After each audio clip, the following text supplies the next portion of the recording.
오늘 함께 읽으신 말씀은 예수님을 열심히 찾아다니던 사람들의 이야기에서 출발하고 있습니다.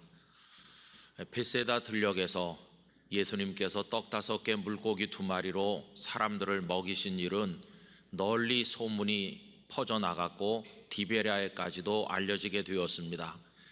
그래서 사람들이 예수님을 찾아오게 되었는데 헤매고 다니다가 가버나움에서 예수님을 만났습니다. 참으로 열심히 예수님을 찾는 사람들이라고 하겠습니다. 그럼 여러분, 왜 그들이 예수님을 찾았을까요?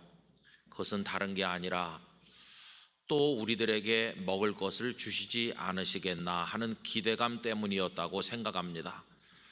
잘 아시는 것처럼 당신은 로마의 식민지 지배를 받고 있던 터이라 많은 수탈을 당해야 했고 또 로마에 빌붙은 관리들로부터 억압을 받았습니다.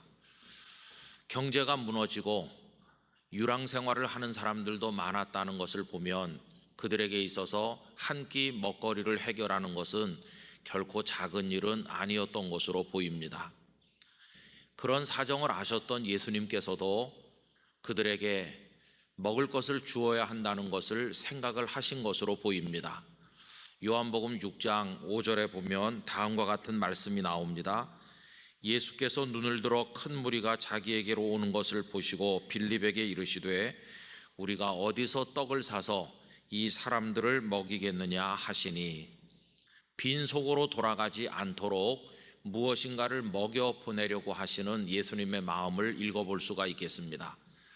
다른 복음서에 보면 예수님께서 제자들에게 너희가 먹을 것을 주어라 이렇게 말씀하신 것도 알지 않습니까? 자, 그런데 이상한 것은 이렇게 먹거리를 기대해서 그들이 찾아온 것이라면 예수님께서는 먹을 걸 주면 간단히 해결될 수 있는 상황인데 이상한 긴장과 갈등이 오늘 본문에 노출되는 것을 볼 수 있겠습니다. 예수님께서는 그들이 원하는 먹거리를 주실 생각을 하시지 않는 것처럼 보였습니다. 긴 말씀을 하시는데 그들은 예수님께 실망을 느끼게 되었고 결국은 예수님을 떠나게 됩니다. 그 말씀이 6장 66절에 나와 있죠. 그때부터 그의 제자 중에서 많은 사람이 떠나가고 다시 그와 함께 다니지 아니하더라 이렇게 되어 있습니다. 여러분, 왜 예수님께서는 그들이 기대하는 먹거리를 주지 않으셨을까요? 그래서 그들이 떠나가도록 놔두셨을까 하는 질문을 가져보게 됩니다. 그 이유는 예수님께서 그들을 사랑하셨는데 진심으로 사랑하셨기 때문에 예수님께서 그들에게 주시려는 게 따로 있었기 때문임을 깨닫게 됩니다. 작년에 우리 영락교회와 새로운 관련을 맺게 되신 협동 선교사님 중에 이기원 선교사님이란 분이 계십니다. 이분은 목사님은 아닌 평신도 선교사이십니다. 그런데 이분은 지금 캄보디아 뽀이빗이라는 곳에서 사역을 하고 계시는데 태국과 미얀마와 함께 국경을 맞대고 있는 변방 지역입니다. 도박과 마약과 매춘으로 범죄가 끊이지를 아니하고 아주 가난한 곳입니다. 이분을 부산에 있을 때부터 알았기 때문에 그 뽀이빗에 가볼 기회가 있었는데 정말 지저분하고 가난한 사람들이 살고 있는 곳에 이 선교사님이 들어가 있었습니다. 어떻게 그곳에서 사역을 하게 되었는지 그 연유를 알게 되었는데요, 이분은 본래는 캄보디아의 수도인 푸놈펜에서 대단히 큰 선교단체에 소속이 되어서 급식 사역을 열심히 하고 있었습니다. 날마다 줄을 서서 찾아오는 사람들 혹은 어린아이들에게 빵을 나눠주는 사역을, 밥을 주는 사역을 계속했는데 하면 할수록 그 가슴 속에 고민이 점점 깊어졌습니다. 왜냐하면 이 밥을 주면 당장은 배가 부르지만 잠시 후에 다시 배가 고파 또 찾아오게 될 것인데 이걸 언제까지 희망 없는 이 일을 계속해야 될 것인가 하는 고민이었습니다. 그래서 이분의 마음속의 확신은 이들이 여기 와서 다시 줄을 서지 않도록 스스로가 먹거리를 해결할 수 있는 능력을 가지도록 해주지 않으면 희망이 없다는 생각을 하게 된 것이었습니다.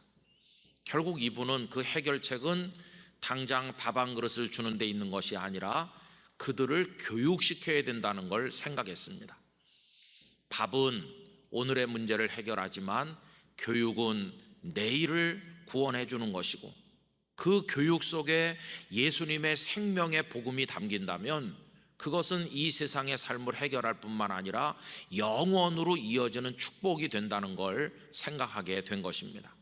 그래서 선교사님은 그 선교 단체를 떠나서 뽀이빛이라는 곳으로 들어오게 된 것입니다. 가서 보니까 얼마나 지저분한 동네인지, 옷을 제대로 입지 않은 아이들 수백 명이 따라다니는데 그 한복판에 그 선교사님이 있었습니다. 이제는 그 아이들을 교육할 수 있는 시설이 확보가 되었고, 밥과 함께 교육을 제공하는 사역을 위해서 노력을 하고 있습니다. 여러분, 밥도 중요하지만 내일의 구원이 훨씬 중요한 게 아닙니까? 예수님의 마음 역시 그러한 것입니다. 예수님께서는 찾아오는 사람들을 사랑하셨는데 그들이 당장 끼니를 해결하기 위한 그 떡에만 관심이 있는 것을 안타깝게 여기셨습니다. 오늘 본문 26절에 보십시오. 예수께서 대답하여 이르시되 내가 진실로 진실로 너희에게 이르노니 너희가 나를 찾는 것은 표적을 본 까닭이 아니요 떡을 먹고 배부른 까닭이로다. 근데 그 떡을 아무리 추구해 보았댔자 그건 오늘의 문제만 해결할 뿐이지 근본적 구원이 안 되기 때문에 예수님께서는 안타까이 여기시면서 27절에서 이렇게 말씀하시죠. 썩을 양식을 위하여 일하지 말고 영생하도록 있는 양식을 위하여 하라. 이 양식은 인자가 너희에게 주리니 인자는 아버지 하나님께서 인치신 자니라. 아멘. 이렇게 썩지 않을 영원한 양식을 추구할 것을 그들에게 말씀을 하신 것입니다. 그런데 이 말씀을 듣는 사람들은 제대로 이해하지 못했습니다. 뭔가 씨를 뿌리고 길러서 추수를 해서 그래서 만들어 먹는 음식이 아닌, 일상의 음식이 아닌 이 선생님이 말씀하는 걸 들어보면 뭔가 기적의 음식을 말씀하는 것 같은데 그게 뭘까? 이들이 생각한 끝에 퍼뜩 떠오르는 게 하나 있었는데, 여러분, 성경에 기적의 음식을 대표하는 게 뭐가 있습니까? 광야에서 먹었던 만나 생각이 났습니다. 그래서 이들은 예수님께 만나 이야기를 끄집어내서 말씀드리게 된 것입니다. 31절에 보면 기록된 바 하늘에서 그들에게 떡을 주어 먹게 하였다 함과 같이 우리 조상들은 광야에서 만나를 먹었나이다. 이 얘기를 풀어서 설명하면 이런 겁니다. 맞습니다, 예수 선생님. 우리도 때때로 하나님께서 일상의 음식이 아니라 기적의 양식을 주신다는 거 그거 알고 있습니다. 우리 조상들만 해도 광야에서 만나를 먹지 않았습니까? 모세께서 만나를 주셨죠. 그러면 예수님 당신도 특별한 능력을 가진 선지자이시라면 우리에게 뭔가 기적의 음식을 주셔야 되는 거 아니겠어요? 어제도 오병이어의 역사를 이루셨다면 오늘도 우리에게 뭔가 주셔야 되는 거 아닙니까? 이런 식의 이야기를 예수님께 한 것이죠. 그런데 여러분, 예수님의 말씀을 제대로 이해하지 못하면서도 이해하는 것처럼 끄집어낸 이들의 만나 이야기에는 심각한 문제들이 포함되어 있음을 알게 됩니다. 첫째는 만나를 누가 주셨나에 대한 오해가 이들에게 있음을 알게 되는데, 이들은 만나를 모세가 준 것처럼 생각하고 있지요. 여러분, 만나를 주신 분은 누구십니까? 하나님이셨어요. 그러니까 모세도 만나를 준 것이라면 당신도 뭔가 줘야 되는 거 아니냐는 식으로 말하는 거죠. 그런데 예수님은 하나님이 주신 것이라는 걸 분명히 하고 있습니다. 32절과 33절을 새번역 성경으로 읽어보겠습니다. 예수께서 그들에게 대답하셨다. 내가 진정으로 진정으로 너희에게 말한다. 하늘에서 너희에게 빵을 내려다 주시니는 모세가 아니다. 하늘에서 참빵을 너희에게 주시는 분은 내 아버지시다. 하나님의 빵은 하늘에서 내려와 세상에 생명을 주는 것이다. 지금 이 사람들은 눈앞에 있는 예수님을 그냥 좀 특별한 선생님, 능력 많은 어떤 분으로 이해하고 있잖아요. 이분이 하나님이시라는 걸 그들은 몰라요. 그러니까 모세도 만나를 줬다면 당신도 기적의 양식을 오늘도 줘야 되는 거 아니냐, 이런 얘기를 하는 거죠. 그러나 주님은 모세가 준 것이 아니라 하나님이 준 것일 뿐만 아니라 하나님이 너희에게 정말 주려는 건 따로 있다고 하는 걸 이야기하는 것이죠. 또 그들의 말의 두 번째 문제점은 뭐냐 하면 그들이 만나의 한계를 모르고 있다는 것입니다. 여러분, 광야 40년 동안 만나가 아침마다 내렸잖아요. 하루 세 끼 만나로 떡도 해먹고 만들어 먹었잖아요. 그럼 만나를 먹은 사람들이 영생했나요? 아니에요. 만나를 하루 세 끼 40년을 먹어도 다 죽었습니다. 여호수아와 갈렙만 조금 더 오래 살아남아서 가나안 땅에 가긴 갔지만 그분들도 다 세상을 떠났잖아요. 만나는 영생의 양식이 아니라는 것입니다. 그게 만나의 한계인 것이죠. 여러분, 만나는요, 걷어다가 하룻밤이 지나면 어떻게 되죠? 썩어버립니다. 이 썩어버릴 양식을 사람들이 얼마나 욕망을 가지고 사랑하는지 몰라요. 만나가 처음에 내렸을 때 하루치만 거두라고 얘기했는데도 이 썩을 양식에 대한 욕심이 너무 커서 그들은 많이 걷어다가 저장했는데 그 다음날 보니까 어떻게 됐습니까? 벌레가 나고 썩어서 먹을 수 없게 됐잖아요. 이 썩어서 먹지 못할 양식을 추구하는 인생의 욕망, 그걸 우리가 읽어볼 수 있는 대목이죠. 지금 예수님께서는 그런 썩을 양식을 향한 욕심으로 살아서는 안 된다는 걸 이야기하면서, 그러면 그들이 뭘 얻어야 됩니까?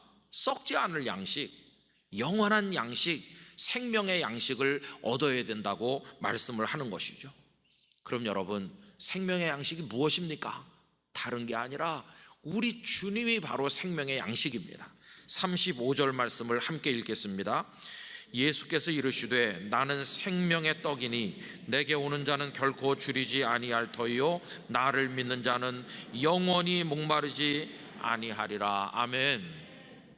예수님께서는 당신께서 생명의 떡이시며 생명의 음료가 되신다는 걸 성만찬을 통해서 분명하게 보여주지 않으셨습니까? 여러분, 예수님은 이 땅에 우리의 영원한 생명을 위한 양식으로 오셨습니다. 만나는 입으로 먹는 음식이었다면 예수님은 우리의 영혼으로 받아들이는 분이시고, 만나가 하루를 위한 음식이었다면 예수님은 영생을 위한 양식으로 우리들에게 임하여 오신 것입니다. 사람들은 이걸 잘 이해하지 못했어요. 아니, 당장 떡을 주셔야 될 분이 무슨 영원한 생명, 무슨 영생의 양식, 이런 말씀만 하시나 무슨 말인지 알 것 같은데 도무지 알지 못하겠네, 어려워, 그러면서 그들이 이해하지 못했습니다. 여러분, 그 얘기가 6장 60절에 나오죠.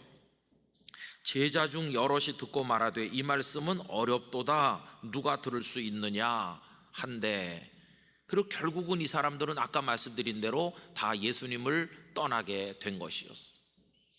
여러분, 예수님께서 우리를 위해서 영생의 양식으로 이 땅에 오셨다고 하는 이 말씀이 우리에게 깨달아지고 믿음의 내용으로 고백되기를 원합니다. 이들이 모르겠다고 말했는데 이걸 어떻게 깨닫게 합니까? 하나님의 성령께서 깨닫게 하시는 역사로 우리 속에 등불을 밝히시면 우리가 깨닫고 믿게 될 줄로 아는 것입니다. 이 사람들은 그게 안 돼서 떠나간 것이죠. 그런데 보세요, 오늘 우리도 이 사람들이 예수님을 열심히 찾아온 것처럼 예수님을 찾고 있지 않습니까? 근데 문제는 무엇을 위해서 예수님을 찾는가 하는 게 문제죠. 오늘 하루를 위한 양식, 오늘을 위해서 예수님을 찾는다면 이 본문의 이 사람들과 우리가 똑같이 될 것입니다. 오늘을 위해서 예수님을 찾으면 그게 기복적 신앙이 되는 것이고 썩을 양식을 위하여 찾는 사람이 되고 마는 것입니다. 근데 예수님께서는 그렇게 하지 말고 썩지 않을 양식, 영원한 생명을 위한 양식을 얻어야 된다고 말씀하지 않습니까? 저는 이 말씀을 우리가 나눔으로써 우리의 남은 인생 동안에 썩어질 것에 목숨을 걸고 그것에 우리의 에너지와 시간과 정성을 쏟아붓는 그런 인생에서 완전히 돌아서서 영원한 것을 찾는 삶으로 바뀌어지기를 간절히 원합니다. 그래서 27절을 우리 다시 한번 읽어보고자 합니다. 다 같이요. 썩을 양식을 위하여 일하지 말고 영생하도록 있는 양식을 위하여 하라. 이 양식은 인자가 너희에게 주리니 인자는 아버지 하나님께서 인치신 자니라. 아멘. 그럼 방금 전에 이 영원한 양식이 누구시라고 그랬습니까? 예수님이시라고 그랬죠.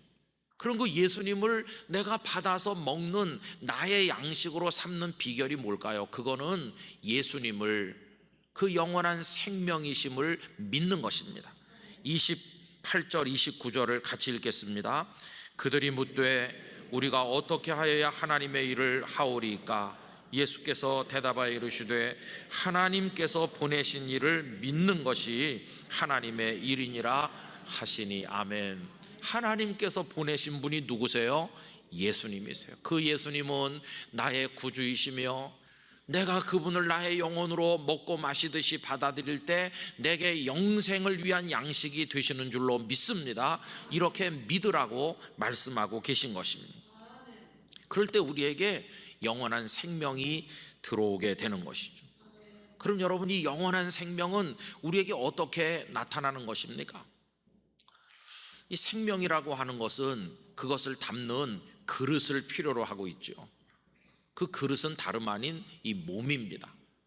여러분, 우리도 지금 몸을 하나씩 가지고 있어요. 어떤 분이 이렇게 말하는 걸 들었어요. 목사님, 몸이 한 5개쯤 되면 좋겠어요. 옷걸이에 옷을 걸어놓고 오늘은 무슨 옷을 입을까 선택하는 것처럼 몸이 한 여러 개 걸려 있으면 오늘은 어떤 몸을 입고 나갈까? 이건 어저께 너무 많이 썼으니 이거 딴 거 입고 나가자. 그렇게 바꿔 입고 선보러 나갈 땐 좀 예쁜 몸으로 갈아입고 나가고 그러면 좋겠는데 몸이 하나밖에 없어요. 몸이 딱 하나고 이 몸속에 지금 생명이 지금 약동하고 있잖아요. 근데 지금 우리 속에 있는 생명, 이게 어떤 것입니까? 너무나 안타깝죠.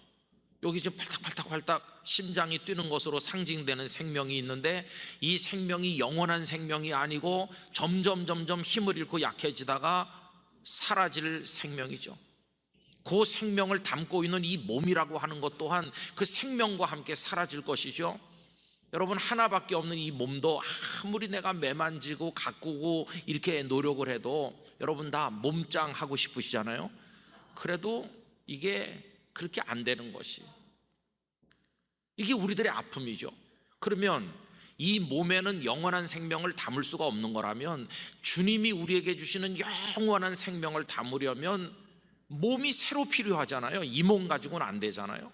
그 몸이 무슨 몸입니까? 부활의 몸인 것이에요. 부활의 몸 안에 영원한 생명을 우리 속에 부어주시고 그 몸을 가지고 우리들은 하나님의 나라에 살아가게 되는 것이죠. 여러분, 그래서 오늘 말씀 속에서 다시 살린다는 말씀을 반복적으로 하고 계십니다. 39절과 40절 같이 읽어보실까요? 나를 보내신 이의 뜻은 내게 주신 자 중에 내가 하나도 잃어버리지 아니하고 마지막 날에 다시 살리는 이것이니라. 내 아버지의 뜻은 아들을 보고 믿는 자마다 영생을 얻는 이것이니 마지막 날에 내가 이를 다시 살리리라 하시니라. 아멘. 다시 살려내는 거, 이게 바로 부활인 것이에요. 이 몸이 아니라 부활의 몸 안에 영원한 생명을 가지고 살아가게 될 것입니다. 그래서 여러분, 예수님께서는 부활의 몸이 어떤 것인지 궁금해하는 우리들에게 당신께서 먼저 죽음을 이기시고 부활하셔서 제자들에게 보여주셨고 만지게 하셨고 부활의 몸이 얼마나 놀라운 생명의 몸인가를 보여주셨는데, 그 몸은 늙지도 않고 아프지도 않고 그 몸은 죽지도 않는 몸이어서 신비로운 몸으로 우리 예수님은 부활하셔서 첫 열매 되셨으니까 그 다음 열매가 계속 맺듯이 우리도 부활하여 영생의 사람으로 살아가게 될 것입니다. 그래서 이 부활주일이라고 하는 것은 우리들에게 영원한 생명과 함께 우리에게 새롭게 부여해 주실 부활의 몸을 말씀하심으로써 우리에게 얼마나 큰 소망과 위로가 되고 있는지 말할 수가 없는 것입니다. 여러분, 사람들이 인생을 사는 동안에 슬프고 괴로워하고 힘들어하는 여러 걱정과 고민들을 끌어안고 살고 있는데 결국 헤쳐 들어가 보면 궁극적으로 부딪히는 것은 내 생명이 사라지고 내 몸이 죽게 되는 두려움으로부터 오는 것들이죠. 이게 얼마나 모든 사람을 힘들게 하는지 몰라요. 이게 언제 꺼져버릴지, 언제 이 몸이 수명을 다 흙으로 돌아가 썩어 없어지게 될지, 썩을 양식을 통해서 먹여왔는데 이 몸 역시 썩을 몸이 돼가지고 없어지게 된다는 게 얼마나 우리에게 고통이 되나요? 그런 우리들에게 주님은 부활을 보여주고 계시다는 거예요. 많은 신앙 서적을 집필하신 팀 켈러 목사님께서 바로 지난달에 부활을 입다라고 하는 새로운 책을 출판하셨어요. 한 권 저한테 이제 번역된 게 와가지고 앞에 조금 읽어봤는데 며칠 안 돼서 다 읽지는 못했어요. 근데 그분이 신앙 서적을 이만큼 집필하셨는데요, 본인 스스로가 그 책을 이렇게 이야기했습니다. 쓰면서 하나님의 인도하심과 도우심을 가장 많이 느낀 책이었다. 그동안에도 많은 서적을 집필했는데 이 책을 쓰는 동안에 하나님의 인도하심과 도우심이 그 어느 때보다도 크게 내게 역사했다는 거예요. 이 부활에 관한 책을 집필하는 동안에 왜 그랬을까요? 이유가 있는 거죠. 이분이 이 책을 집필하는 동안에 췌장암 앓게 됐거든요. 췌장암은 죽음이라고 하는 두려움과 함께 왔거든요. 이제 이게 다 꺼져가고 멈추고 사라질 거라고 하는 두려움과 함께 찾아왔는데, 그 속에서 예수님의 부활에 관한 책을 집필하니까 이렇게 쓰러져 없어지는, 이렇게 끝나는 것이 아니라 주님이 영원한 생명을 주시고 주님이 부활하신 것처럼 나도 부활한다, 이렇게 생각하니까 책을 집필하는 내내 하나님의 인도하심과 도우심이, 그 은혜가 사무치고 감격스러운 게 당연한 거 아니겠어요? 오늘 우리 영락교회 성도들의 가슴 속에 주님의 부활이 가져다주는 이 기쁨, 이 소망과 은혜가 충만하시기를 기원합니다. 이걸 가지고 살면 우리를 짓누르는 이 문제로부터 우리가 이겨날 수 있을 것이라고 믿습니다. 지난번에도 말씀드린 장신대 학장을 역임하신 고 박창한 목사님, 먼저 유언을 써놓으셨다고 그랬잖아요. 그게 그 후에 알려졌다고 그랬는데, 그 맨 끝에 내려가 보면 자녀들에게 남기는 다음과 같은 내용이 있습니다. 죽은 몸은 곧 썩어져 없어진다. 아무 가치도 없는 분토 같은 나의 시체 때문에 울고불고 할 필요가 없다. 화장을 해서 날려보내고 더 이상 죽은 시체 때문에 자손이나 친지들이 어떤 수고도 하지 말기를 바란다. 나의 이 마지막 시간을 막내 아들 선진 목사 가정과 그의 교회의 사랑을 받으면서 평안히 지낼 수 있으니 그 얼마나 큰 축복인가. 우리 가족과 친지들이여, 먼저 하늘나라에 가 있는 나의 영화로운 몸을 거기서 다시 만날 소망을 가지고 나날의 삶에 충성하기를 바란다.